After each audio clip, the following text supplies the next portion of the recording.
నీకు కూడా ఏం లేదు, నువ్వు కంగారు పడకు, గవర్నమెంట్ నీకు అండగా ఉంటుంది. ఓకేనా? శ్రీకాంత్ గారు ఆల్రెడీ నీతో మాట్లాడారు.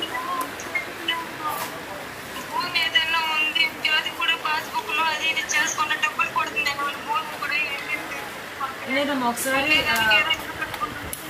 మన వాళ్ళు కూడా వస్తారు మీ దగ్గరికి. పెన్షన్ విషయంలో కూడా ఏదో ప్రాబ్లం వచ్చిందని చెప్పారంట కదా శ్రీకాంత్ గారితో.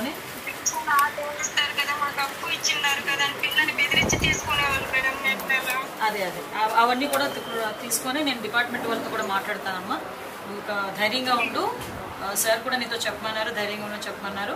శ్రీకాంత్ గారు కూడా మీతో మాట్లాడుతున్నారు, కంటిన్యూ టచ్లో ఉన్నారు తల్లి. ఎవరు ఏ ఇబ్బంది అయినా ఒకసారి శ్రీకాంత్ గారు కూడా మీరు చెప్పండి, నేను ఫాలో అప్ చేసుకుంటాను. సరేనా? ఓకే అమ్మా, ధైర్యంగా ఉండమ్మా. ఇది పిల్లోడాడి ఆయన అన్న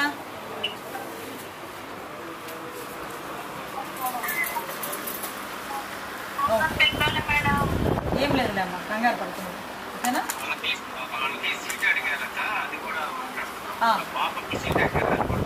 ఎక్కడ సీట్ అడిగారు?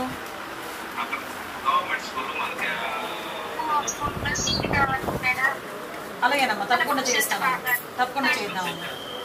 ఆల్రెడీ శ్రీకాంత్ గారు మాట్లాడారు, ఎమ్మెల్సీ గారు, తను చూసుకుంటారు.